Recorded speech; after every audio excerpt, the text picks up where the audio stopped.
Tax reform in Indonesia. The main objective of this national tax reform is to further uphold our independence in financing national development by mobilizing all of our own capabilities.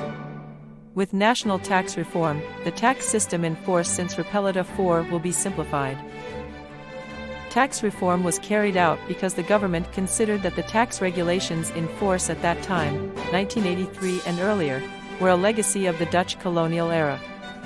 In colonial times, tax levies were solely intended to fulfill the interests of the colonial government, while in the era of independence, tax levies were inspired by Pancasila and the 1945 Constitution.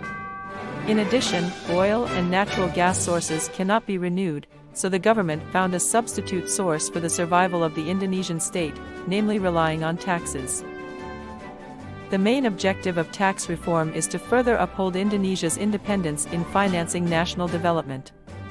This is done by further directing all domestic potential and capabilities, especially by increasing state revenues through taxation from sources outside of oil and natural gas. In addition, tax reform is carried out so that the tax system can be more effective and efficient, in line with the development of globalization, which demands high competitiveness with other countries.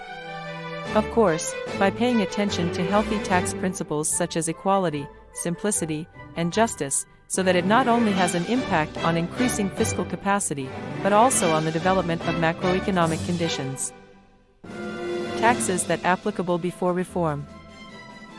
1. State tax. Since the Dutch colonial era, several laws have been enacted that regulate tax payments, such as the Household Ordinance, Stamp Duty Regulations, Transfer of Name Ordinance, Wealth Tax Ordinance, and Motor Vehicle Tax Ordinance.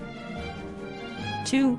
Tax Reform. 1984 tax reform or tax renewal in Indonesia has been carried out since January 1, 1984, with the issuance of a series of new laws, such as the General Provisions and Tax Procedures Law, the Income Tax Law, the UUPPN and PPNBM, the PBB Law, and the Stamp Duty Law. 3. Improvements continue to be made. Tax reform continues to be changed and improved in accordance with the demands of changes in the economic system in Indonesia. 3. History of the birth of taxes in Indonesia. 1. Tribute to the king. Tax was originally a free gift from the people to the king.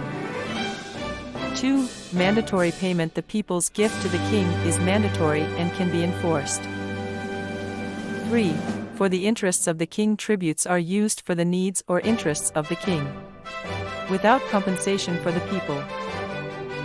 Since the Dutch colonial era until before 1983, many laws have been enacted that regulate tax payments in Indonesia, such as the Household Tax Ordinance, Stamp Duty Regulations, Transfer of Name Ordinance and others. Then, along with the development of the economy and society, several new laws were enacted such as the Sales Tax Law, the Dividend Tax Law, and the State Tax Collection Law. Chronology of tax laws currently in effect in Indonesia. 1. 1983 Reform of the tax system and provisions. 2. 1984 9 Tax protection laws enacted.